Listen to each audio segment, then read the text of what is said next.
Thank you for coming out to week one. I hope everyone's had 2 great first days of classes. Got a couple announcements before we get started, and I'm gonna hand off the meeting to Lane to do. First of all, a really cool opportunity. If you're interested in wind power, the Cal Poly Wind Power Club is doing a competition that's happening, I think, May 4.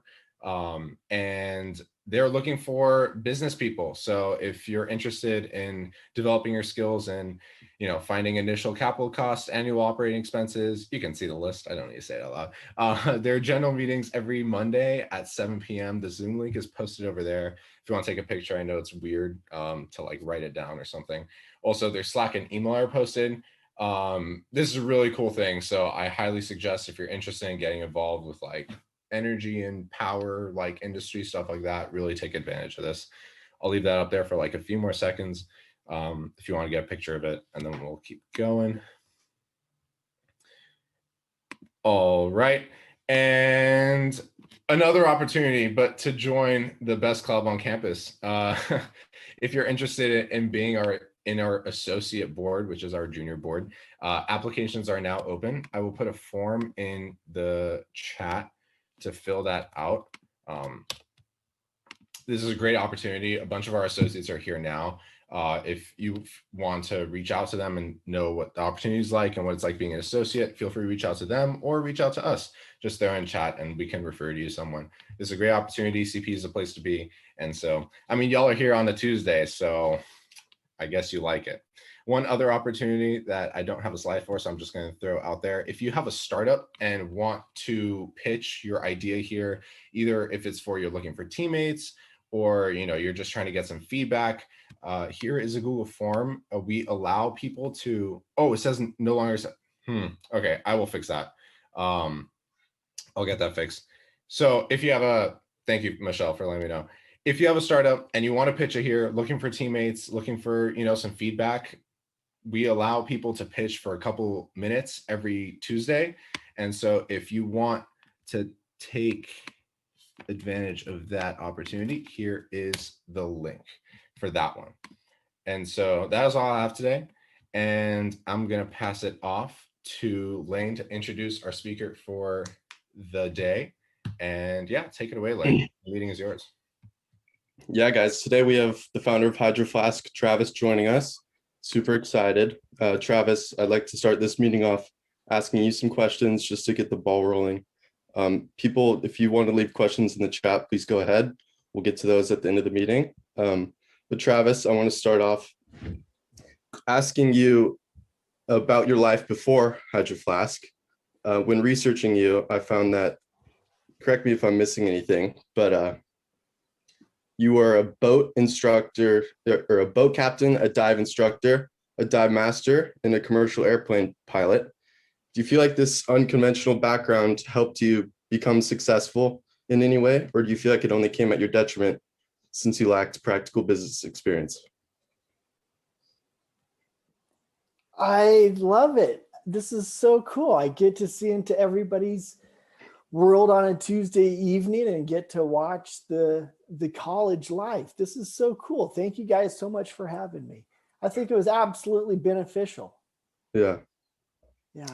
Can you explain kind of how those, because it's kind of an unconventional background as an entrepreneur. Can you kind of explain how that may have shaped you into a successful entrepreneur?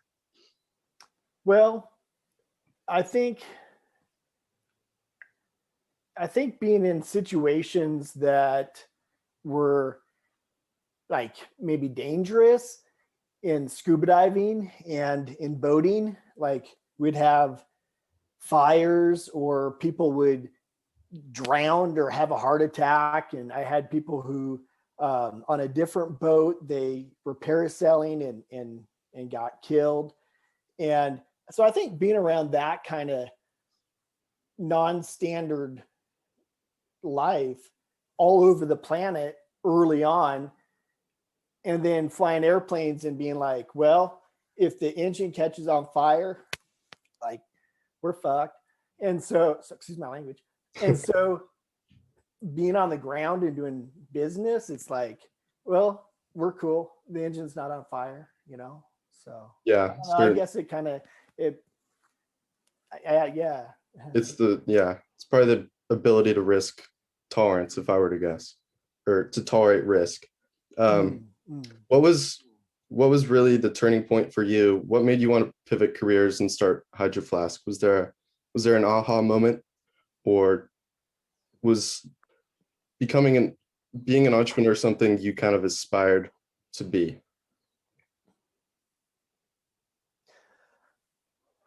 Well, um, yeah, I think that the aha moment for Hydro Flask was it was a lot of little things along the way that kind of like snuck up and just presented themselves. And it was a bunch of little tiny pieces that all fell together and all uh, just turned out to be the fabric that is. And there was a lot of lows and a lot of highs and a lot of good times and bad times and hard times. But I'm sorry, I'm really emotional, but I don't know why I got so emotional on that question. It was a lot of hard work and it all came together the way it did. Yeah. I never really knew the word entrepreneur. That didn't really Yeah. I didn't know what that, I still don't know how to spell that. But I wanted to do business for sure. Yeah, I always wanted to do business. Can you discuss some of the motivations you had? I know the environment was a big one, but did the idea for the company stem out of a personal frustration of yours that things weren't keeping cold and hot? I think that the misnomer is that I invented it to, you know, do this or do that. And what the marketing says now is not necessarily what the intention was on the beach. On the beach, when it originally came, I just wanted to keep liquid one temperature and not be shocked when it was hot tea or cold ice.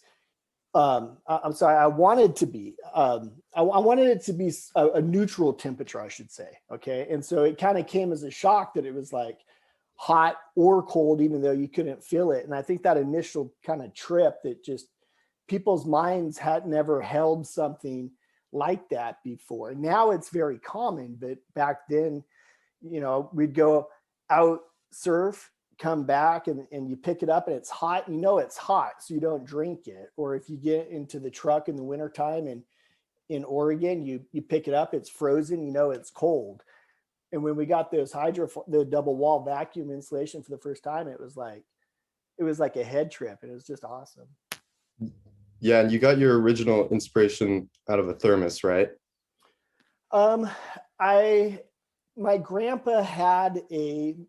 Can you guys hear me okay? Is my volume all right? Can you guys see Perfect. we're all good? All right, cool. We got a really cool eclectic background. It's so cool to look at everybody in your different locales. It's so cool. Yeah, my grandpa had a stainless steel outside and glass on the inside thermos. And I thought, it's okay, but it's really heavy and the glass just doesn't seem like a good idea. And so I was like, why can't we just do metal? Yeah. And nobody had really kind of put that together at the time. So like we did. Yeah. So you have this idea for a water bottle, and this is obviously something you decide you want to pursue. Can you talk about kind of the first steps you made towards developing a prototype, and then afterwards how you found a manufacturer willing to take a bet on you?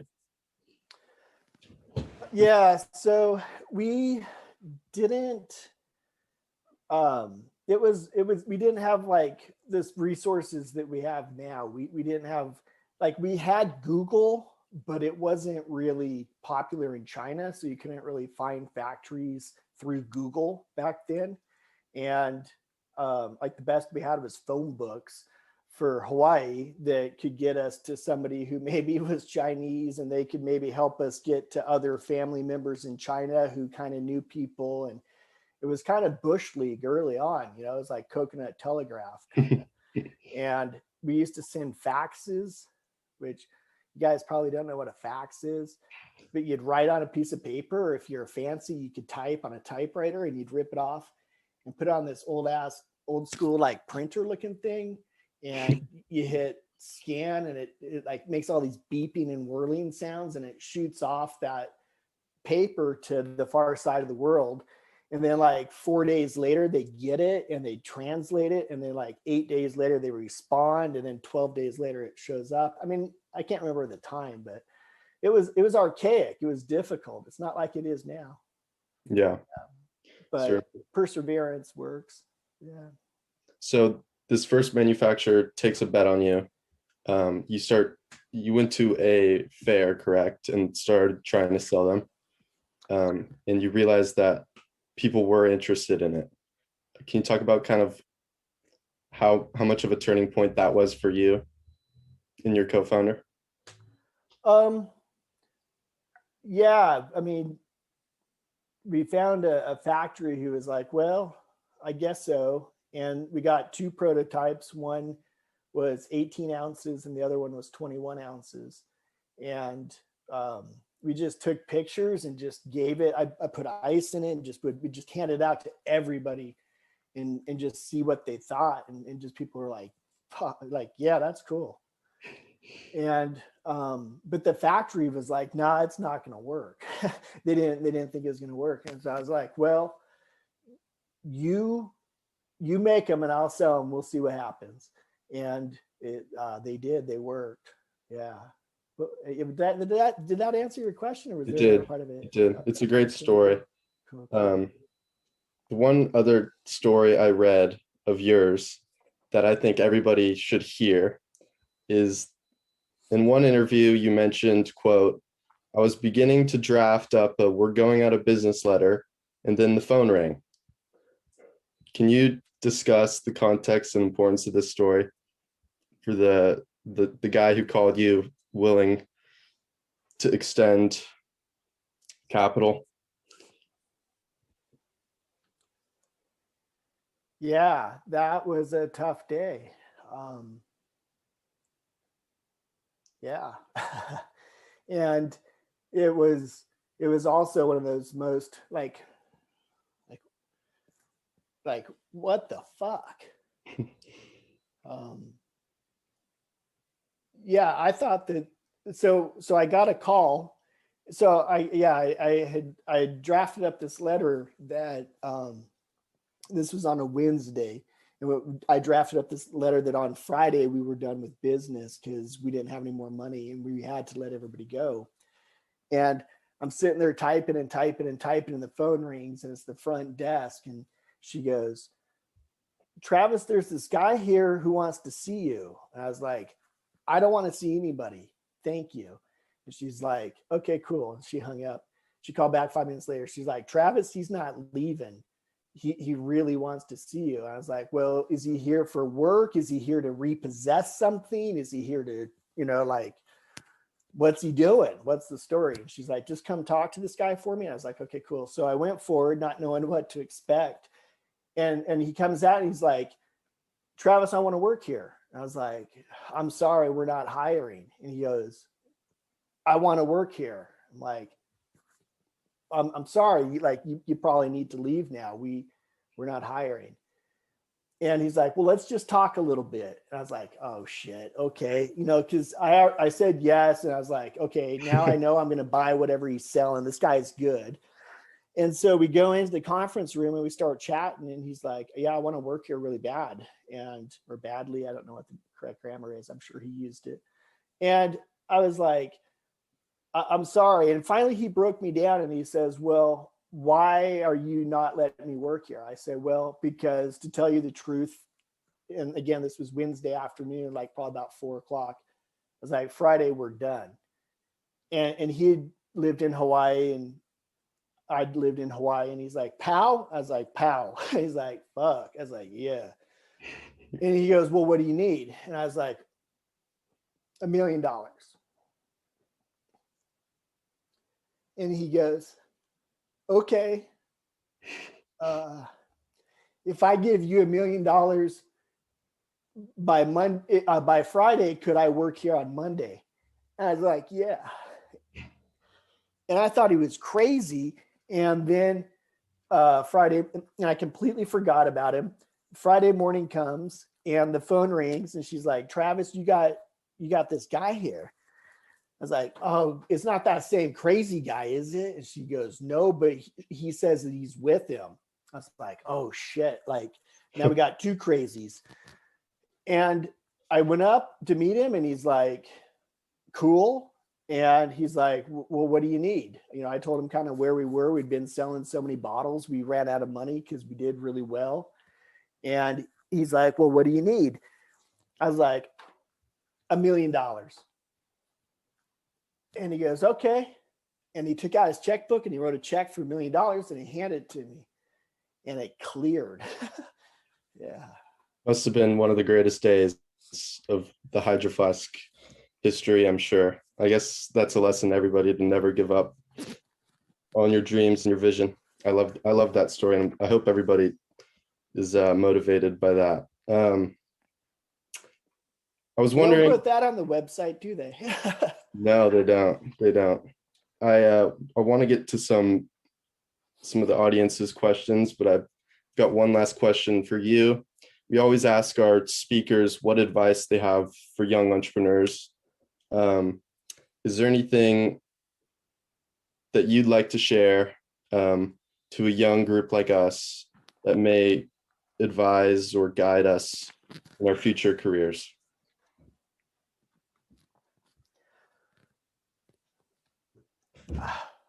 There's so much that comes to mind. Just keep going. And if you get a calling, or if you get if you can't quite explain it, it's taking you along and it feels like you have to do it, you're probably on the right path. Yeah. And that's what I'd probably start with. And then I'd go to, it's going to be extremely fucking difficult. Mm-hmm. Certainly. Yeah. But it'd be best if you keep going, because we need more entrepreneurs and we need more fresh ideas. And we need to shake up energy, and we need the future to have entrepreneurs to create businesses that can help protect us. And so please don't give up. Mm-hmm. Yeah, that's so good. I appreciate you being candid. I'll start with Matthew Chan. Matthew, would you like to unmute and ask? Yeah, thank you so much for making the time to come out, Travis. Hey, Matthew, I can see you. How's it going? It's going well. This is so cool. I know, this is crazy. Okay, so I'm at Matt's house, everybody. Sorry, go ahead.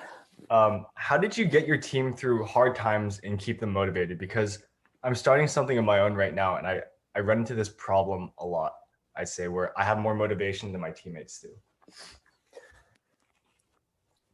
You're never going to be able to pay anybody enough money to have as much motivation as you do. It's a misnomer that you're ever going to have anyone who cares as much as you do. It's just not going to happen. You can have a partner, you can have multiple partners, you can have shareholders, you can have investors, you can go public and have whatever you like, but nobody's going to care as much as you do. So don't ever, I shan't tell you what to do, man, but how I think of that personally is just know that that's a fallacy to hold that as a benchmark, because it's not going to happen. Start with that, and then just be yourself. And if they don't like you, get an HR person to do it for you. If it's not your strength, I'm sorry, I'm going to try to hold my tongue, but I was going to say, fuck it. Just don't make that your area of focus. Let somebody else do it. If you don't do numbers, if you don't do HR, if you don't do marketing, if you don't do whatever, if it's not your passion and the rest of business is your passion, go do the rest of it. Leave that up to somebody else. Is that cool? Yeah, that's cool. Thank you. You're welcome. Great. Michelle? Hey Travis, thanks so much for joining us today. Looks like you're up in the Aurora Borealis, Michelle. Yeah, totally. Great White North. Hanging up in the North Pole. No, I wish. But so my question was, why do you think Hydroflask blew up the way it did? Because everyone nowadays is really familiar, and my demographic is super familiar with the brand, and I don't know a single friend of mine who doesn't own a Hydroflask. Yeah. So, was it do you think it was due to like great marketing, or was it like a really, really great product, or perhaps even like luck, I guess? Because to be honest, I don't know what when you first initiated you know, when your product was first on the market, was there any product really similar to Hydro Flask, like a steel um um temperature control, like a product like yours? Yeah, I'm sorry, I was trying to pin your chat, but I thought I was cooler than I was, and I could pin you, so you'd just be the only thing I see, Michelle, but we're still in the Brady Bunch layout, I'm sorry. I think that it was built into the DNA. It just always was. It always was. And I was a stickler on like little tiny things like the email structure and the signatures in this email have to be the same way as the banner. And I had the far term vision of us being an IPO type company, but I wanted us to start how we were starting and grow from the inside out. And so we found cool people to help, and they brought on a lot of good talent, like we would bring in good talent, and it was kind of like stepping stones. Like we stepped around and we stepped up a little bit. We got into a bigger demographic, a little bit bigger market, a little bit better marketing, a little bit better graphics, a little bit better. Money makes things better, but you can't buy better. Does that make sense? That I feel like that was first part, but I feel like there's maybe one more part of your question that I failed to answer. Did I forget the second part? You're still on mute. Oh no, that was basically what I was asking. Yeah. Okay, cool. Thanks so much. You're welcome. Thank you. Were there other water bottles on the market, Travis? I think that's what the second part was. Yes. There's now Swell and a couple others. Can't think of it right now, but no, it was Sig. Sig was on the market, the aluminum bottle Sig, and the other one was Clean Canteen, and they were I shouldn't say that name, but yeah, if I say Sig, I can say Clean Canteen. Clean Canteen was a single wall bottle at the time, and then about maybe 8 months or 12 months after we launched, Clean Canteen came out with the double wall. And within that same amount of time, Sig basically collapsed because you guys could probably Google it, but they weren't doing the best of practices. right. Doug, do you have a question?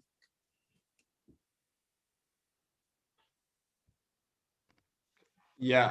Cool. I'm sorry, Doug. That just reminded me. I was on a podcast with Todd Newton, who does The Price is Right, and that made me think, Doug Shaw, where are you? Come on down. You're the next contestant. But that's a cool podcast. I'm actually from Bend, Oregon. Oh, cool. So I remember, I think I got a Hydro Flask in second or third grade from Newport Market. Joe was one of the very first people to take it. I think he was number 3. It went Trudy at Mountain Supply, and then it went over to Whole Foods and Evan, and then Joe at Newport. And Joe was like, how many did everybody else get? And I told him the numbers. And he's like, double it. We'll just fill up the whole wall. It was That's just so like, funny. okay, cool. That's cool. Yeah, that's cool. That's I cool. like really saw you blow up. My question was like, what was there a single moment that you like can reflect on where you're like, oh, I made it. Like this is gonna be successful. Actually, that's a good question. Yes, we had a sort of a preconceived notion early on in the conception of the company that we would know just that when we saw a bottle somewhere randomly out on the far side of the world, wherever random. And then we would know that, cool, we made it. And I was at the Louvre in Paris, and there was a pink hydro flask. And I kind of went up and I was like, hey, that's cool. Where'd you get that? And the lady picked it up and she held on to it. She's like, this is mine. I was like, well, I understand it's yours, but where did you get it? She goes, I bought it at the store. I said, well, that's great. You bought it at the store. Which store? And she goes, I bought it in Bend, Oregon. I said, oh, okay. Which one? She says, Newport. I said, okay. I said, well, and she's like, why are you asking me all these questions? I said, well, because I'm Travis. I'm the one who had, I invented this company. And she says, oh God. And she calls her husband, and her husband comes over, and he just freaked out. And it was really cool. But I was like, oh, okay, I think I might be done here. And so I went and I got in the train to go back to the UK. And on the train, my phone just blew up, and all these like things that I didn't want to have to deal with anymore. I was like, I want to be in Paris. I want to go travel the planet some more. Like, I don't want to go back to that box. And so I went back for like a few more days or a couple of weeks, and then I bounced. Yeah. So cool. I feel like that's like a surreal feeling, like seeing something you made just randomly in the world. It was incredible. It was so cool. It was amazing. Yeah. Well, thank you for talking to us. Thank you, Doug. Cheers. It's a great story, Travis. Yash, you have a question? Yeah, I do. Hey, Travis, how you doing? I'm kind of more. Actually. Perfect. I love to hear it. I'm kind of interested in the beginning stages when you first started Hydroflask, when you were designing your product, and we're kind of like in the prototype phase. Could you share a little bit on how you navigated that process, and maybe talk about how you got funding for prototype, and did you do any testing at all? Like any information you have on that part? Yeah. So as far as funding, I kind of picked you up at funding. Yeah. Basically, we sold pretty much everything we had to. Well, we had a sign shop. I should kind of slow down. So we had a sign shop, and we sold the sign shop to buy the prototypes too, the 18 and 21 ounce, and kind of get the molds started and going. And then after that, we had to buy the minimum order quantity, the MOQ, which was 3,000. And so with that, we had to have a fire sale and just sell everything in the house and take off back to the mainland to go live with my mom until we could make enough money to really go. So yeah. Okay, so it was more a personal stake than like more of a personal like expenditure than like the traditional route where you would go to an investor. Oh, to I fund. see. Yeah. Yes. So yes, it absolutely was. That's how we initially got the first 3,000. And then when they sold so quickly, we needed to do another 10,000. And when we needed to do 20,000 and then 40,000, we just maxed out the credit cards. We would apply for loans from 817,000 banks. And it was during the greatest, market bubble crash or whatever it was at the time of all time. And so nobody had any money, and it was just like, whew, it was tough, but we just kept bootstrapping also. And then sometimes angels would fly down, and then sometimes sharks would come down and they'd be wearing angels' wings. And that sucks. But that's another topic. Okay, well, pretty interesting. Thank you. Cheers. Thank you. I'd love to hear about that, Travis. Usually people love when angels enter the scene. but was it a control over the company that freaked you out, or is there other stuff there? I think it was a real hybrid of everything. And the best I've kind of heard, I was talking to a guy the other day who's quite brilliant. He talks to a lot of business people, and he said, your season was over. I said, yes, that's what it is. My season was over. And I'd been running on 4-year seasons for quite some time. I was a boat captain for 4 years, a dive instructor for 4 years, a pilot for 4 years, a business person for 4 years, doing all kinds of businesses. I did Hydroflask for 4 years. I was retired for 4 years. I did yoga for 4 years. I've done my daughter's now 4 years, but she's going to stick around. Don't worry about that. Yeah, my season was over there. I was ready to keep moving. Yeah. Matthew, you can go ahead and ask your question. Thank you. Hey, Travis, how's your year going? So far, so well. Thank you, Matthew. Yeah. So I was just curious, what was your primary motivation when starting your business? Now, I know that you had like the want and the idea for a better water bottle than your grandpa's furnace, but I was kind of more interested in what like personal values you held, like financial reward, career progression, or helping others. Like, what led you to go through the trouble of starting Hydroflask? That's a good question. What's that? Sorry, mate. Was it like money or like helping others? Like what made you want to do that? Yeah, not money. I didn't think about the money. The money was not, the only money thought was, I didn't have a lot of thought of money. I was going to say the only thought of money is when we didn't have it. But even when we didn't have it, I just kept going out and selling bottles and doing stuff that cost money. But I never had I don't think that was any of ours motivation. I never had anybody working with me or with us that was doing it for the money. We were doing it more for like passion, and because we knew we were doing a really good job of helping the planet, become less polluted with single-use plastic water bottles and plastic in general. And we were bringing awareness to a category like BPA that needed some attention.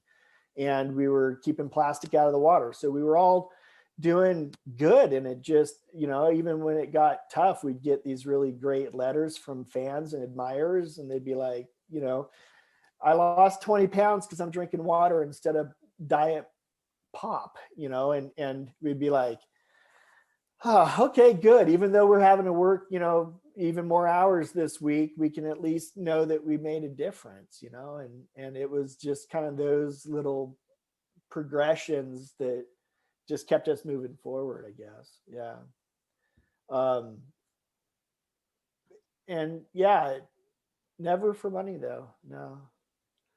Which nowadays I really fully understand the 5 years and then exit towards the door. I actually really appreciate and love that idea. I think that if you can work your ass off for 5 years and not watch TV, not listen to the radio, not know what's on the music channels, not go to birthday parties and miss some Christmases and bar mitzvahs and miss everything else that happens in everybody else's life.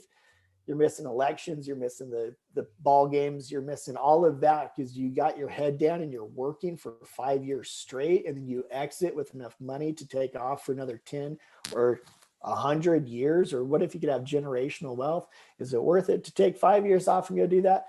Yes. Yeah, do that. I like that approach these days, and I didn't really have that back then. But you have the opportunity to do that now. I think more than ever, you guys are in a good spot to go start some new thing that just is like the people now making money off painting digital pictures for $20 quadrillion. What are those things are called? Like, you got the opportunities to go do that stuff now, and it's awesome. You guys, we're in a good time. We really are. Yeah. Travis, what was the day like when you sold your company? What emotions were you feeling, and do you feel like the company that bought your company has stayed true to the original vision and you had? Um, okay, so the day I sold was like I think it was a Thursday, and I kept it really quiet. But those who knew me best kind of had a feeling that it had happened and that it was done, and that I was like no more going to be there. I just try to make it real quick at the end of the day on I think it was a Thursday, that times are changing, and then Friday I didn't go back. It was like the last day of school. Was it sad? Was it a happy experience? It was sad. Yeah.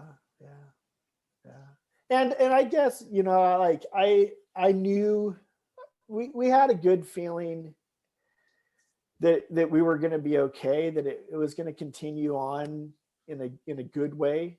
We kind of had some reassurances, and one of the big things I said was that, like, it has to stay in Bend. Like, you can't just buy it and then go off to New York. And they're like, yeah, we will keep the employees. I said, without the employees, you don't know the secret sauce. You don't have the formula, and so those who stayed on, a lot of them are still there, and it's awesome. Yeah. That's wonderful. So Troy's got a question in the chat. Troy? Yeah, I was just wondering, because I know there's like this really strong like fan base, almost like obsessive culture around Hydroflask, and I was just wondering how, if like you did at all, like how you implemented that and how you kind of created that culture. Well, that's a great question, Troy. Yeah.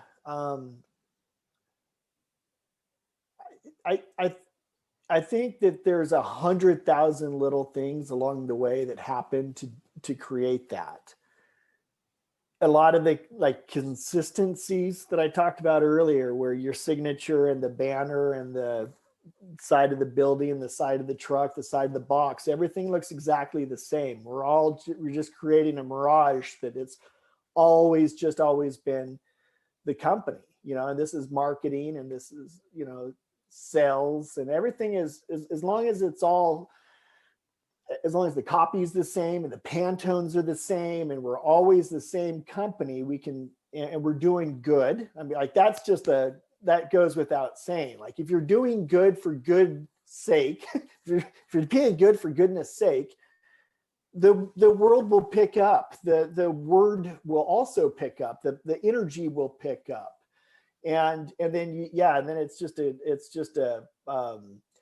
I studied and studied some more, and I studied propaganda, I studied marketing, I studied sales and negotiation, and then practiced also. That's the other thing, is just a lot of practice. And then when I found a similar person, because in the early days, it really wasn't a lot of us, like there was maybe 2, and then there was just me, and then there was 4, and then there was just 3, and then there was 10, and then it was like 5, and then it was like 50.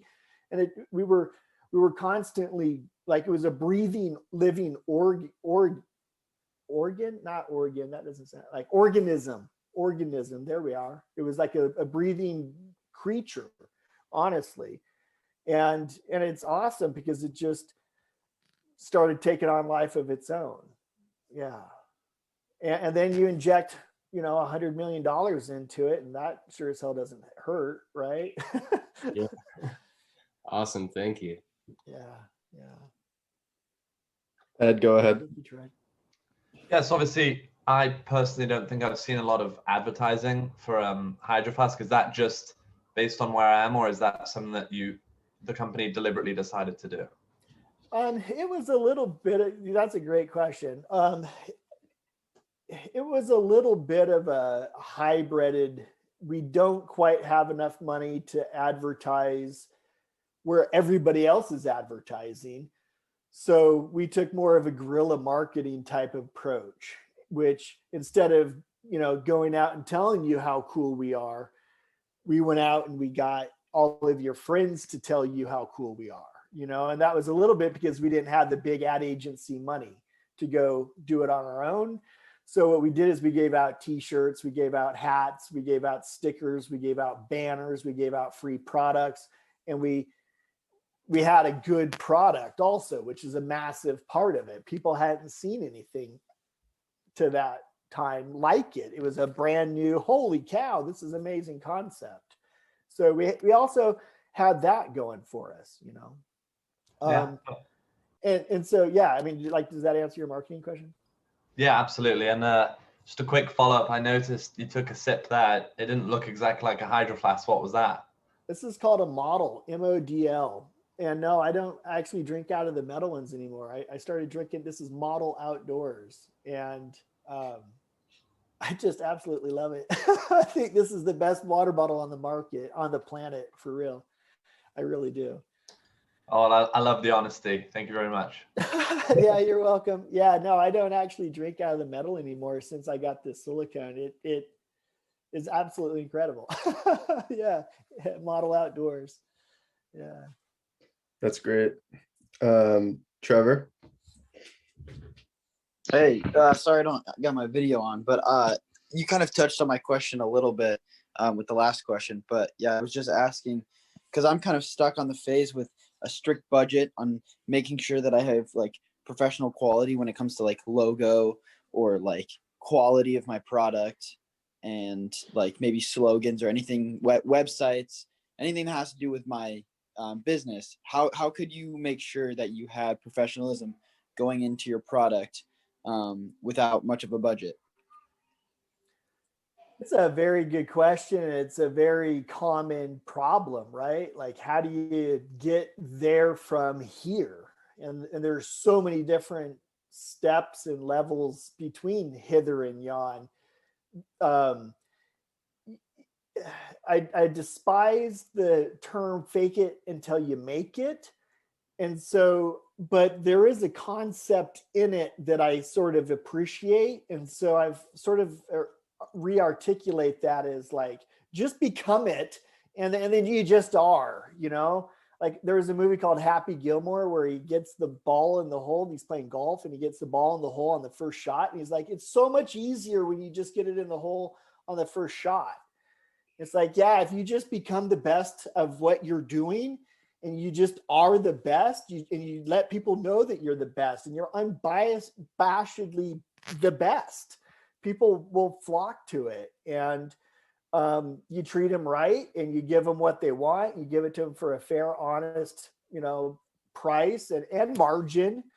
They'll come back for more and it'll grow and you'll have more money, and then you can hire a better graphic designer. You can go from Fiverr at $10 to Fiverr at $50. And that could be all that you need. You may not need to go to $250,000. You may just stop at the 50, and there's no harm, no foul in that.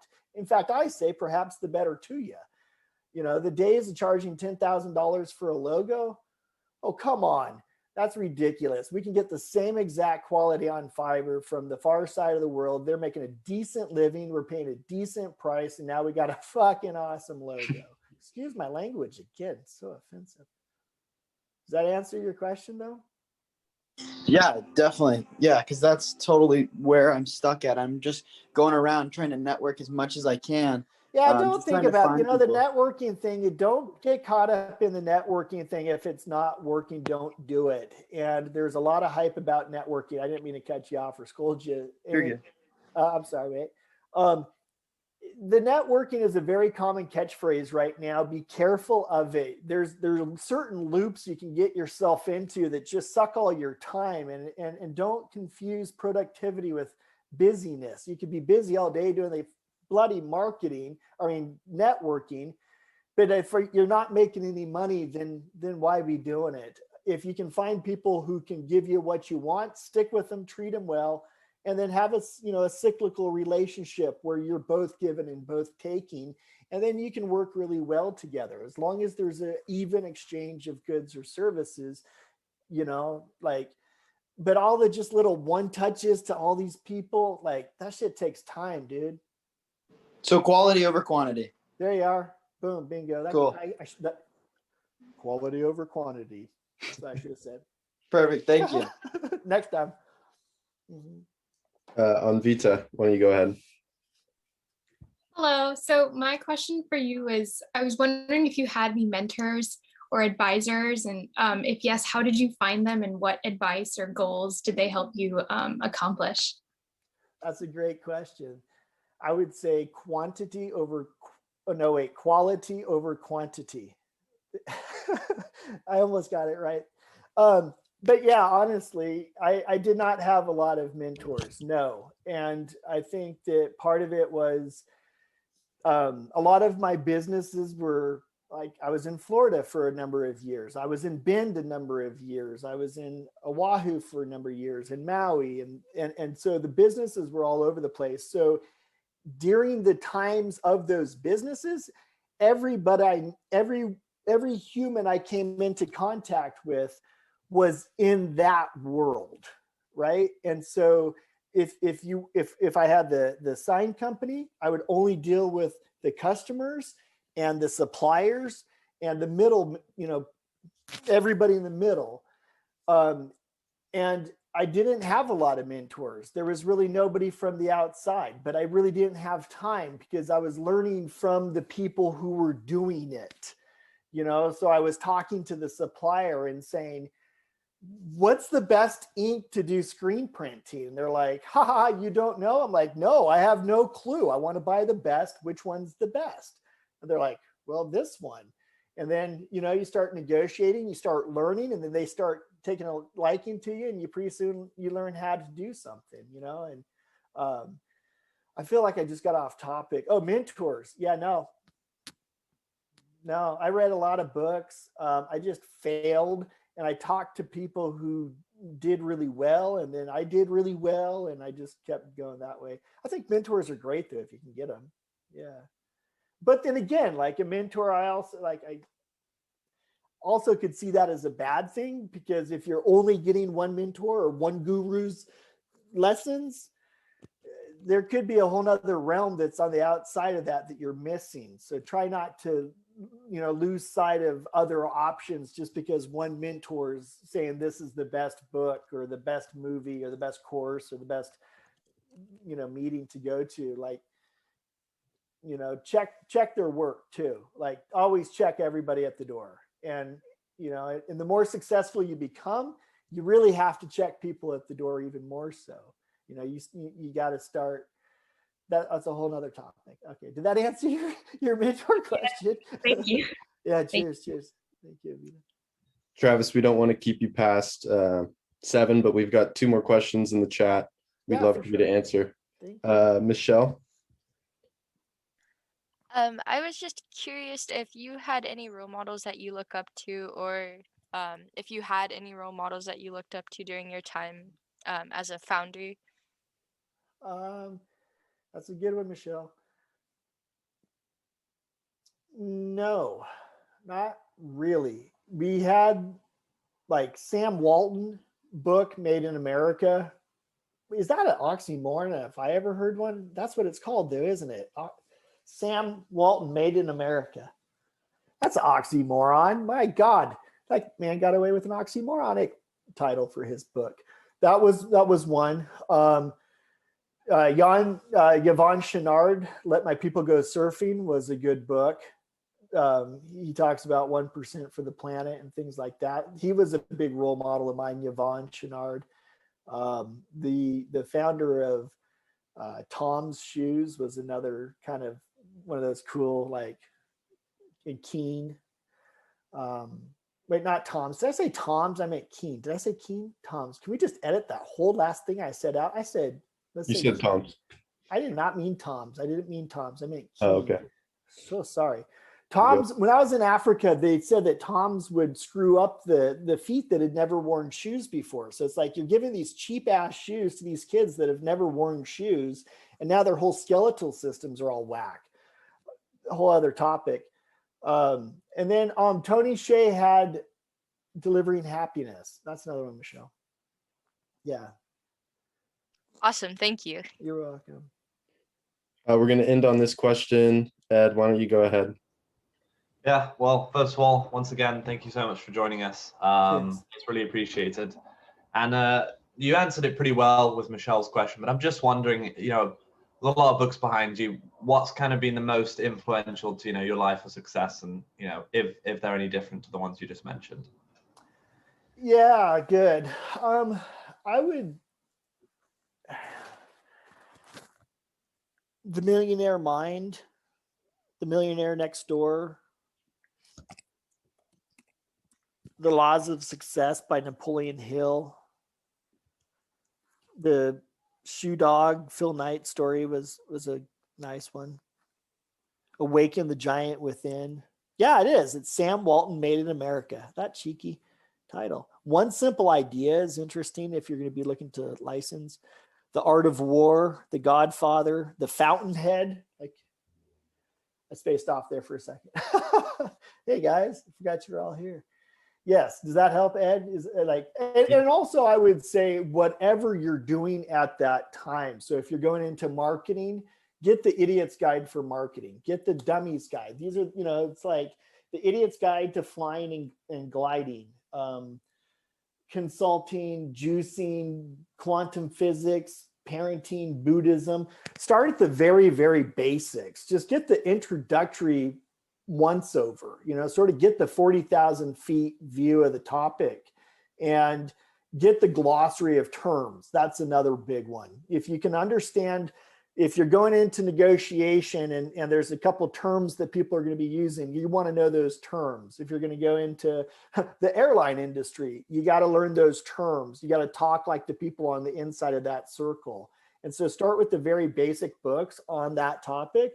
And then that book will progressively lead you to additional books. And pretty soon you'll be in an airport reading a book and you'll sit next to somebody and says, oh, here's another book. And then you'll read that book. And that will be the book that you need to open up that door to get you into that next room where the next person is and who sees you reading that book and says, Ed, here's the book you need right now. And you go, oh, okay, great. When I'm done finished with this, and then you get it and it comes and you're like, oh, okay, that's it.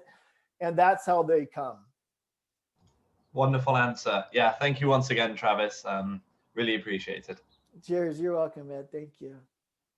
That'll be it. Travis, you've been a delightful speaker. I think everyone got a lot of value out of you, and I appreciate you spending the time. I'm sorry I got so emotional. That was wild. I don't know what happened there. Anyway. Must be a trait of a successful founder. I'm sure a lot of us have Hydroflasks on our desks, so we want to thank you again. You're free to head out. This is so cool. You're free to head out, but thank you again. All right, thank you guys. See ya. Thank you so much. Thank you so much, Travis. Thank you, Travis. Thank you. Bye bye. All right, folks. Thanks. Couple announcements real quick. Oh my God, people are dropping out like flies. All right, real quick. That was our boy Travis. That was sick. What a sick guy. Next week, week 2 at Calpine Entrepreneurs, we got Zach Kirkman coming in. He is the head of corporate development and mergers and acquisitions at Tesla and has like years of experience doing like corporate dev at Apple as well. Super sick guy, really knowledgeable. So that's next week. And then of course, I saw a lot of new faces today. Sorry, I didn't get the opportunity to talk to you. We kind of just hopped into the meeting, but please stay connected with us for all things CPE related. Anything we do, events, meetings, all that stuff, plus extra content on our social media channels. Also, Caitlin, can you get the Slack channel in the chat? Everything we do, you will be notified through the Slack channel. There are also really cool channels on there to network and meet people and opportunities there. So that's all I got for you. Thank you for sticking around 3 minutes past, and enjoy the rest of your first week back. And we'll see you all next week.